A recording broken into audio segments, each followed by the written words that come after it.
I've had the pleasure of welcoming two of my favourite singers this week. One being Ryan Adams that came in on Tuesday with Keith Morris. And then finishing out the week with, I think, and I don't mean to embarrass you right now, probably the best voice ever. Simple as that. Done. To be on this earth. Jimmy Gnecco is here. You can see him on the webcam there. How are you doing, sir? Hey, I'm good, thank you. Thank Good. you for having me here.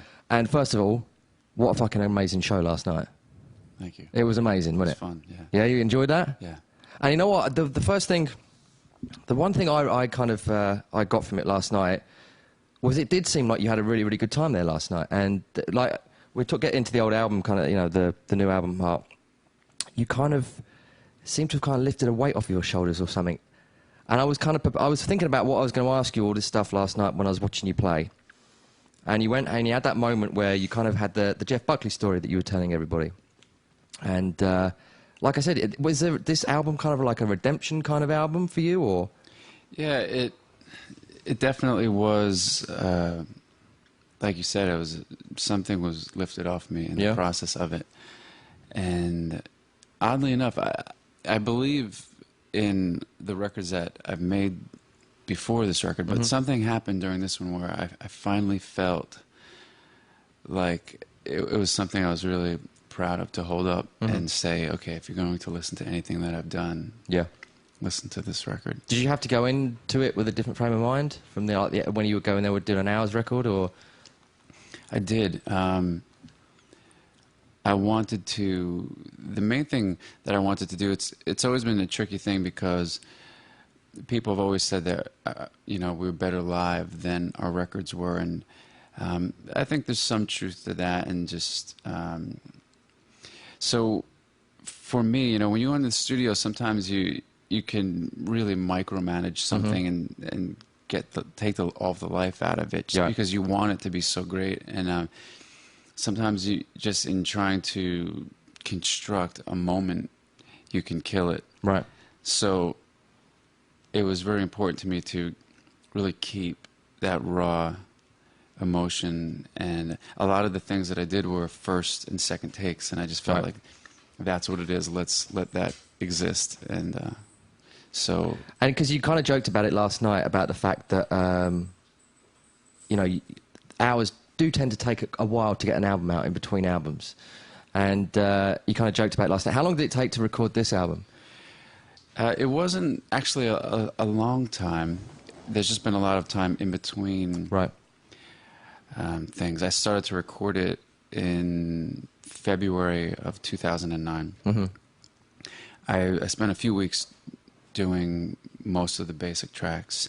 My mom had gotten really sick.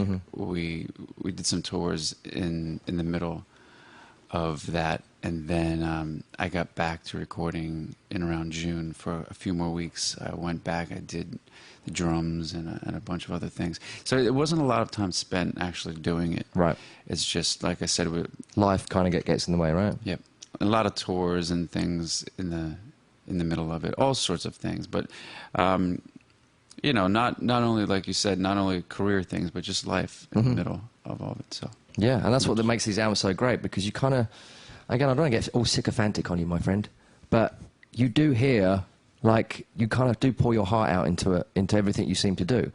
And how easy is it for you to kind of do that when it comes to writing songs? Is it kind of like a labour of love? Do you have to really kind of go to a darker place to kind of get that stuff out, or do you just feel that it just kind of oozes out of you? You know, when I was real young and I was writing songs, I found that, you know, I had to try to put myself into a certain space, environment, mental space, all sorts of things. But the last many years, it's a really natural thing for me. I guess the last 13, 14 years now, it just, I just let it happen. And, you know, sometimes there's a song I'm really struggling with to find the answer to, and it's not as easy as just letting it come. But for the most part, it's a very natural process for me. I don't try to welcome any drama or darkness in my life. You know, I don't invite that in just to have something to write about. I'm not one of those people who needs to be around. But you seem to be able to capture it very well when it does kind of come along.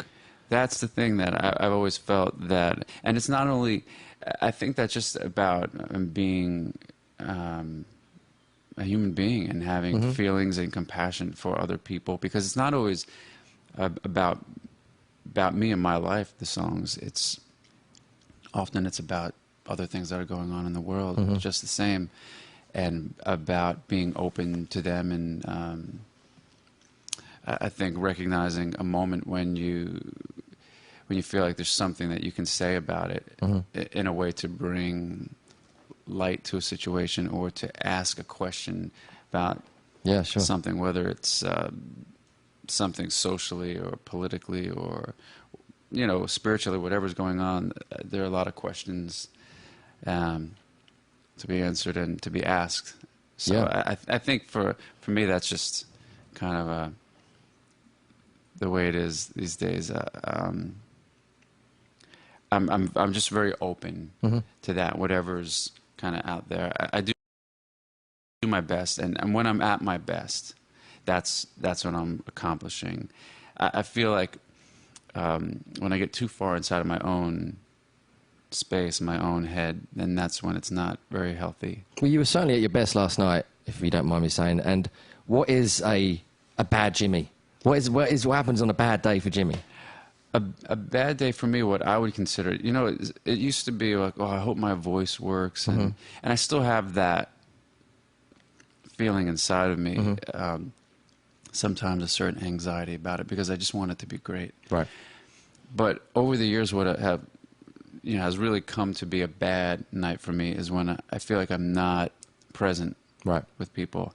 You know, sometimes I'm happy it turned around. I took a nap before I played last night because I was really tired yesterday, and I was having one of those days where I felt like I need time for me right now. Right. I don't know how good I am for people. And I left soundcheck feeling, man, I'm really not feeling good for people right now. And I'm happy it turned around, because when I got there last night, I felt completely different, and I felt ready to give, you know, and receive. It's a whole process. So for me, that's a bad night when. Well, sorry to interrupt, but you seem more. One of the things I've kind of, and I hear what you're saying, is I feel you seem like you're a little more content with with Jimmy Gnecco as the artist and kind of what you're doing. Am I right in saying that? Or yeah, completely. Yeah. Yeah. Well, that's good. Yeah, it's a good place to be. Yeah. It's, you know, I struggled for a long time with it for some reason. I don't know why. If it's just been trying to find my way through being signed to major record companies. Do you think it was the expectancy of those companies, or what? You know, you mentioned the Jeff Buckley thing. I know that you get pigeonholed into this box of saying, oh, it's Jimmy, you know, Jimmy's the next Jeff Buckley, and Jimmy sounds like Jeff Buckley, and Jimmy's this and Jimmy's that. Do you think that the weight of that kind of pushed you back and didn't allow you to kind of just be what you wanted to be? And there was this expectancy every time that you get on the stage that you have to, well, be a performer the whole time. That definitely was an odd hurdle that I didn't think was completely necessary. But, you know, part of my struggle over the years has just been when sometimes, you know, to me, somebody who's a genuine artist, who has something to say and has that spark of an idea, that's something you can't buy. You can spend money to nurture it and make sure that you don't destroy it. Right. And that you can build it up and showcase it in its best possible form. Yeah. But you can't manufacture that, in my eyes. And the moment that you crush that initial spark of an idea or anything in any artist by trying to turn it into something else that it shouldn't be, is when it just dies to me. And so I went through that process early on with the record companies of just not allowing something to just kind of be what it's supposed to be, and letting that happen. And I think it's just part of the process, you know. So, because I've never understood. Because I remember when I first heard, someone gave me a copy of Distorted Lullabies, which I guess is not. It's 10 years anniversary, right, this year. Yep. And a few days ago. yeah, and well, congratulations, happy birthday to Distorted Lullabies. I remember when I first heard it, and my first reaction was, how come I've never heard this before? How can this be this good and I haven't heard it? And then I was kind of going around and asking people, and you've become kind of like, I think you're kind of like the top trump at parties, definitely. When you get that party when people are all playing their different kinds of music and blah, blah, blah, and then you pull out an Hours record or you pull out a Jimmy Gnecco song and you say, have you heard about this guy? And you put it on, instant fans, the whole time. Everywhere you go, it doesn't matter what you do, you put one of your records on, and the first thing they say is, fucking hell, this is amazing. Second thing they say, why haven't I heard of this guy before? You know what I mean? Which is a good thing, because I'm telling you. That's nice.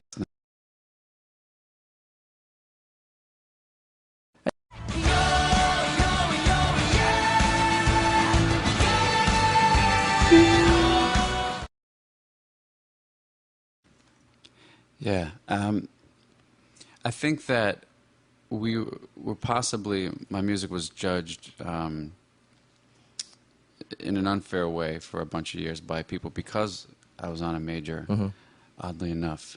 But now, like you said, they don't care. The label, they just want music from me. They want me to do what I do. They don't care about the label, whether it's no label, major label, indie label.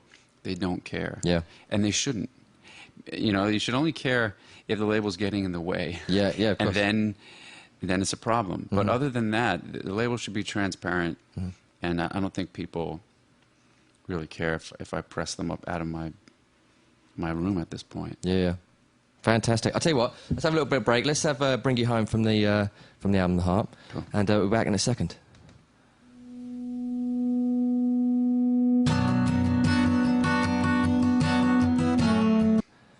Mr. Jimmy here who picked them. Favourites of yours? Yeah. Yeah? Love Queen. Yeah, love a bit of Queen. Good old Freddie Mercury. Now, you're going to play us a track right now, right? Yes. Going to give it a go, aren't we? Yeah. Let's do it. What's this one called? This is called Mystery. Love it. All right. Let's do this.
Wow. Thank you very much. Fantastic. Thank you. Oh, I don't know. You might have to get your composure. I have to get my composure as well now. So you had the gig last night. How did it feel for you, that gig? That was great. Yeah? Yeah, I had a great time. It's doing the sets like that, Mm-hmm. playing this record specifically from beginning to end. Yep. It's emotionally Yep. heavy on me, and but there's something about it because it's some of the songs in the way that we sequenced this record and the way that I put it together. Mm-hmm. They're slow, kind of to arrive, and they require patience and really giving in to it and embracing it. There's something that happens when you get to the other side of that. Once you get towards the end of the record and you really make it there, it's almost like a meditative kind of experience for me. It requires patience. Yeah. To get through it. But What is the kind of your favourite part of the whole process? The conception of the track, the recording, the playing it to the fans, or is it, all of it? mostly for me, it's oddly enough, it's being the writer, that initial spark of an idea. That's what I live off of. To me, that energy. Yeah. That's what keeps me going and keeps me excited to wake up. Then going out performing them, it depends. It really depends where I'm at. Sometimes I'm feeling a little kind of inside my head.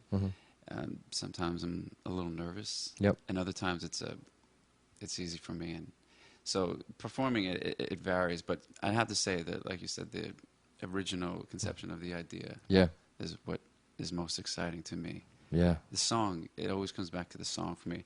I could sing it all sorts of different ways, and it is important, I think, how I sing it and how I deliver the idea, but it's still the song that lives on. And how true do you like to keep to that kind of, the song when you get in there and you get, the producers that are in there, the engineers that are in there, how important is that for you to kind of keep that moment, capture that moment that you had at the very beginning, and not get, like we talked about earlier, not get it swamped in. It's everything to me. Yeah. Because the first record we had recorded, Distorted Lullabies, I recorded some of those songs a bunch of different times, and some of them recording, then you re-record it a year later, you re-record it another year later, and sometimes what you gain in the new version you lose from what you had. So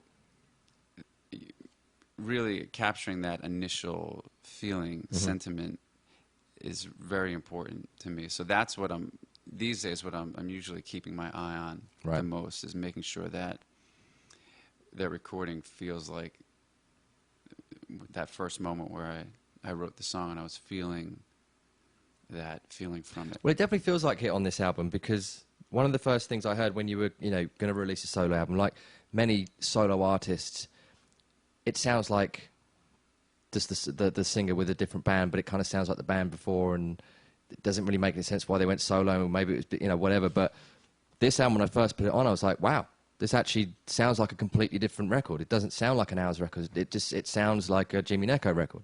It sounds like you kind of sat there and you kind of wrote these tracks, and there's I can't think of a better word than gumph put on top, you know what I mean? There's just no kind of bullshit involved. It was just like, this is it.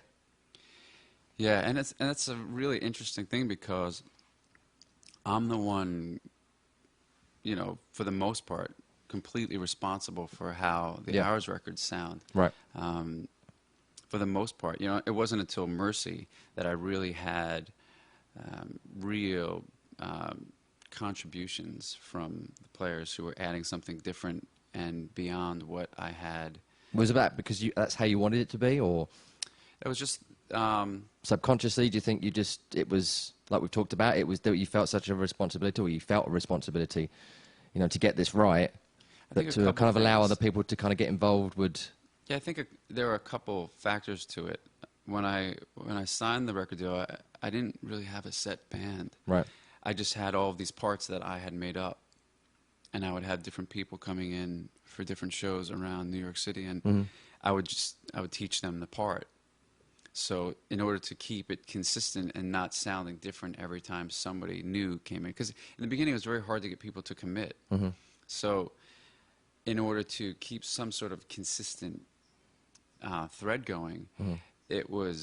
it came from basically from me making up 99% of the parts that Right. people played, and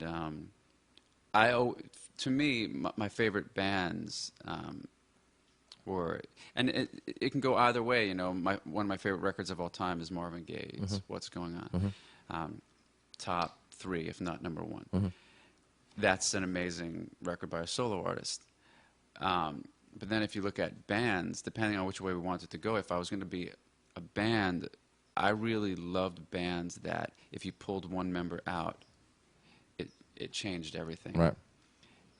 To me, that was, you know, what I was originally going for. Mm-hmm. I just didn't have it. So it was backwards. It was kind of a backwards process. I had my deal before I had that group of people. Mm-hmm. I'd played with some people growing up for a large chunk of time, but I think we took it as far as we can take it. And sorry to cut, but looking back on that, kind of like, does that piss you off? Do you look back on it sometimes and just go, you know, it's great what you've achieved, but do you look back on it and just go, it really pisses me off that I had this kind of, and it just, there's certain things just wouldn't work out, or? Yeah, it was, for my first group of people that I played with for about 5 years, that was like a divorce. Mm-hmm. when it didn't work out. Right. We were all devastated and showed it in our own ways. Mm-hmm. But I stopped playing music for a while after that. But then when I started again, I just approached it with a different mindset, and I just felt like I need to be able to do it because I couldn't get people to commit, like I said. So right. I need to be able to do it on my own. Mm-hmm. Or I would love to have a group of people, Mm-hmm. but if I can't have it, I need to be able to do it on my own. I need to know how to play all these drum parts and make Right. them up, and the bass. And so I took that time, and I really got inside of each instrument Mm-hmm. and learned how to do that, and learned what I liked and what I didn't like, what I wanted to hear. So I had an idea when I signed to DreamWorks of the sound of the record, and it was going to be, in my head, I heard all these like tribal sounding drums, a lot of tom toms, and we used ebos on the guitar really early on. We started to use them around 1991. Yeah. And that was something that I felt was a really unique part of our sound as well. So to me, it was this combination of tom toms and ebos. We start there with the sound of the band. So that was what I tried to really create right away coming out of the gate with the first song, Distorted Lullabies, Fallen Souls. But, you know, as the years went on, I started to feel unfulfilled because I really wanted that unit. I really wanted to bring in an ideal world for me, I could bring in an idea that I was very excited about to a group of people like-minded. Not necessarily people that would approach things the same way or have the same level of talent, but I wanted to bring it into people who loved the idea. They didn't have to like every idea, Right. but the majority of what I was doing, to where they could hear it, understand it, and say, I love that, and I hear how to make it Yeah. better. Not how to change it, but Yep. how to make it better. Yep. So it was a long process to find those people, because once I had a record deal and the big budgets and the opportunities, you know, that opened up the door for a lot of people to come through. And it just was a process of finding the right matches. I played with a lot of great people, Yeah. both ability-wise and human beings. But to find that right combination, I didn't fully find it until Mercy. So to me, once we kind of locked into that sound and I was going to do something different, every decision I made on the heart was to make sure that it wasn't just sounding like an Hours record. So that's the point to my long story. Yeah. I'm responsible for all the sounds and stuff that you hear on those records and the approach. So that's how I knew not to do that again. And we, you know, honestly, we did that on Precious just the same. After making Distorted Lullabies, I went and did Precious, and we made a conscious choice to do it completely different. It wasn't it wasn't because necessarily the people that were involved. It was as we started to make the record and we were working on some of the songs, like a song like Red Colored Stars. It was just started to sound like Fallen Souls again to me, because there's only so much you can do at the Toms. Of course. So I said we have to, unfortunately, as much as I love that sound, I have to abandon it for a little while and do something different. Right. We did that for a few reasons. We were just getting tired of all the comparisons and said, well, let's make a raw rock and roll record and just kind of show that side of what we do. Yeah. And so the Heart is just one more side of what I like to do, the kind of music I love. I love all sorts of different music, you know, from Bjork to Maxwell to John Lennon to Blonde Redhead. I mean, all sorts of stuff. Classical music, Miles Davis. So there are many different kinds of records you can make depending on where you're at. Every once in a while, I do try to say, okay, well, I want this record to really be close to what I like to do on the majority of time. I go through different moods and say, okay, well, I'm feeling more like a stripped-down folk kind of record or more bombastic. The different moods, but there is one general feeling that I feel closest to that I like to, that kind of music that I like to create the most. So every once in a while I come back to that and say, okay, well, this song would define me. I can put on maybe 10 of the songs from all 4 records and say these were the ones that I would say would define me as what I like to do. Whether I'm good at it or not, I don't know, but those are what I feel close to in my heart. So. Yeah. Well, I'll tell you what, let's have a bit more music. I'll tell you what, we should talk about getting him his own show. Because he's bloody good, isn't he? Not only can he sing, this guy can talk, and he plays good music. He's a radio DJ. That's the only reason I do it. I'm a failed musician. I'm not a DJ, I'm a failed musician. That's what it is. That's what we're called. All right, have a little bit of you two. Let's do it.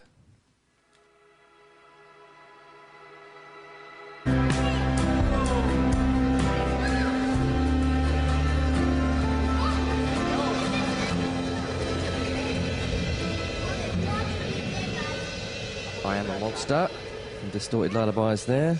My favourite, personal favourite out of all of them. And before that, Ultraviolet, one of our favourite U2 track. Yep. Who would have known? You know what I mean? And it sounds like we had the same way we were introduced, because we were big Maiden fans. Yeah. And the Roses. You know what I mean? Yep. It could all have ended very differently for both of us if U2 hadn't come along. Can you imagine what it'd be like now? I wouldn't want to like Right, exactly. Now, this gig tomorrow night at Club L. Explain that a little bit. What you're doing? You got like an orchestra there, and yeah. I'm going to set up in the middle of the room, and we're going to have a few string players and pianos, drums, all sorts of different instruments playing, and I'm going to play songs from each record. Yep. So spanning the whole last bunch of years. And not to put you on the spot, what would you say is your favourite song, album, or moment? I have bits and pieces from each one. Yeah, it's hard to say. Yeah. Each one puts me in a certain place. All right. Takes me back Fair to enough. where I was at that time. And Mercy, to me, was kind of the record that brought everything together. Right. Finally, for me. But I can still appreciate where I was at the time of those other records, and the songs still feel exciting to me when I play them. Well, I don't. I mean, I know we're all probably the same here. It's like Fans of the Hours. I mean, you put any of those albums on, and they sound as fresh as if they were. If it could have been released last week, doesn't it? I hope so. You know it does, man. Come on. So that's always been the goal, you know, just saying, will this song hold? Well, you scored a up? hat trick there, my friend. Not just a goal, a hat trick, and you're swinging the T-shirt around your head, around the stadium. Oh, thank you. You going to play us another track? Yes. What are you going to play for us now? I'd like to play The Heart. Oh, wicked. So yes, please, sir. Let's see. I need some space for this one. All right. All right.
Yes!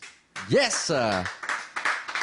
Yes. And that's why I'm saying, got the best fucking voice in the world. Right there. Now tell me, when did you find out that you had a fucking voice like that? So annoying, isn't it? Isn't it annoying? I tell you, there's a million singers out there that's jumped off a fucking bridge. Go on. When did you find out? Well, I don't know. I started singing when I was really young. Mm-hmm. It was something I really liked to do. It's something I've always loved to do. I've never really felt that I liked the sound of my voice, though, or that I've gotten to where I want it to be. So it's something in me. Right. I'm still looking. I'm still searching for something. I'm still working on it. I do feel, though, that technically, and I was around 17 where I kind of turned the page and started to feel like, oh, okay, I can do these things with my voice. I was around 13, 14 when I started to sing in my own band. Right. But I didn't think I was singing very well. It wasn't until around, like I said, around 17 where I started to... I fell in love with certain records, and that just made me really work. I hit a certain point where I said, I really want to take care of my voice and be a great singer. Because I wasn't always about that. Sometimes I was more about saying, well, I just have to get the song across. I don't have to be a great vocalist, singer, you know. But there was a moment where that shifted, and I said, you know what, I need to be better than I am, though. Right. So I started to really work on it, and yeah. But it kind of came about organically. There wasn't any... I mean, and what about your family kind of background? Was it with the music around your house, or was it... Always music around my house. No other musicians as far as aunts or uncles or my parents, but both my parents always sang. Just everywhere we went. We traveled a lot growing up. All around the country, nonstop. I used to race bicycles. Yeah. BMX bicycles. Oh, really? So we spent a lot of time on the road, and just the radio was common ground, you know? You could fight about everything else, but when you got to the radio and you know, the Supremes came on, everyone was singing at the top of their lungs. So I'd imagine that's kind of where it started, and everybody's always been... So I'd love to be in the back of that car. Be a fly on the wall on the back of that car. They're all kind of singing. You know what it's like when you get in a room with the family and they're all singing, he's out of tune and he's singing the wrong lyrics. And then you got Jimmy Gnecco in the middle of the back of the little car with a voice like that. I can imagine. I'm like, the bloody hell's going on here? Was that how it was? No. No? No. You know, I don't know. I don't know where it comes from. It's just something in me to get it out. You know, somebody else I really was in love with growing up was Michael Jackson. Really, really loved him. Loved his music. Loved everything about him. And he's always been one of the biggest inspirations to me. So Right. I, you know, from a very young age, I just loved how he sounded like he was really crying when he was singing. You could really feel what he was saying, and that was the thing, whether it was about his life or just about society, what was going on. Right. He had a way of adopting everyone else's problems as if they were his own, and caring about them as much as if they were his own. And I was always moved by him. And so I think it was something inside of his voice too that really pushed me to push my voice as far as I could, emotionally. And I think it's the same. I think a lot of people would agree with me, fans of yours, that and we're going to play a little bit of Marvin Gaye next. And you're very similar in the sense, like you just explained with Michael Jackson, that I feel the same way kind of about Marvin Gaye. They could kind of sing anything, and it could kind of be about anything, and you could kind of feel the passion behind it. And it's funny because sometimes you listen to like Marvin Gaye's lyrics, and it can be quite, they're kind of out there sometimes, and they can kind of go off on a tangent. And But, you know, he could say anything. And I kind of feel the same way about you, and I don't know why they don't use you to maybe give away bad news, like on the news. And you could sing it. I can sing you could just sing it, and you could just, you know, I'm sorry, but the recession is still here. You know what I mean? Kind of that kind of thing. I think that's what they should do. Yeah. It pains me so, Yeah. but you're broke. Yeah, exactly. Exactly. I love it. Oh, Frank, record that. We're going to use that. All right, we got it? Perfect. All right, well, we'll be back in a second. Let's have a bit of Marvin Gaye.